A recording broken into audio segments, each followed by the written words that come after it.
Hello everybody, this is Di Antinatalist, and as I was driving around today I saw this 50, you can't really see it because it's kind of, the helium is kind of falling down, but it was 50, and as I was driving by I thought, whoa, those were the good old days.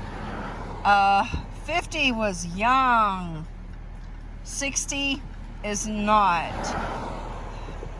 And 60 comes up faster than you realize. And,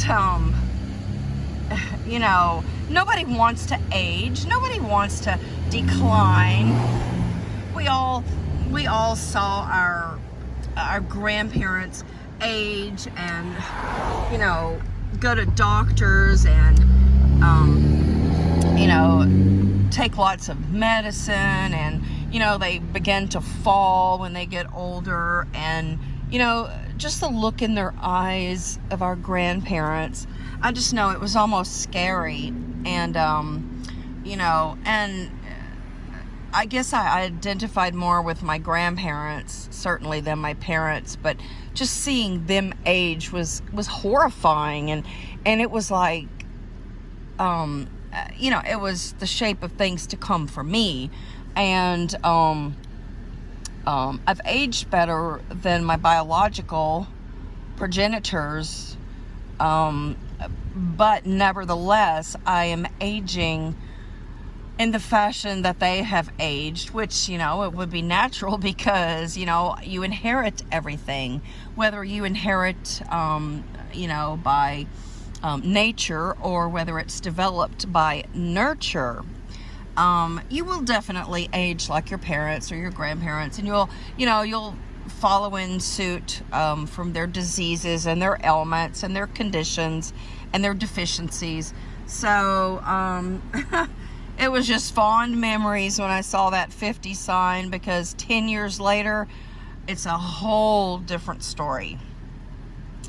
And I really think 40 was probably my best.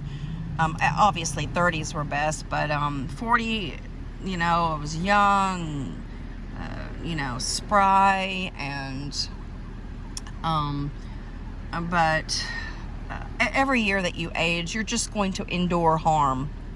You know, whether it's, you know, a relative of yours that dies, or a relative of yours that, you know, gets assaulted, or a relative of yours that gets incarcerated, or whether a relative of yours has a debilitating injury or an amputation, or for instance becomes a quadriplegic.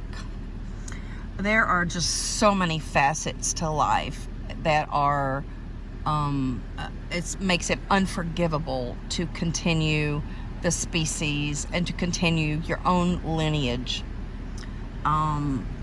It's absolutely thoughtless and asinine and cruel to pass on your lineage, your genes, your traits.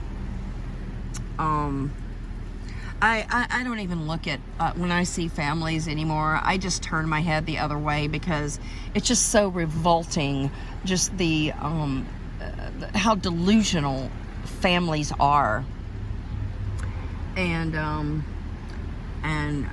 you know, it's every so often I'll see a billboard or a pamphlet urging people to adopt children. So we have adoptable children, we have needs out there, and people who want children do not want to fill those needs. They would rather biologically create their own child. And I literally, I'm just pretty much numb to procreation, in respect to not even looking at children, families, pregnant women, couples who are about to have a child, or strollers. I cannot, you know, just logically face, you know, what they're doing, what they're creating, and the harms that they are developing. And just like Dana said on her last video, antinatalists are most likely HSPs, highly sensitive people. So anyway, her video, she's a friendly antinatalist, and I would invite you to watch that video, because I do believe that most or many of us antinatalists are highly sensitive people, and I certainly am. And just over in the distance there, I'm hearing a child, and I just have to look away, because you know, yeah, it might be fun on, you know, a nice Sunday with no humidity, and you know, the sun is out. But just wait a couple of months.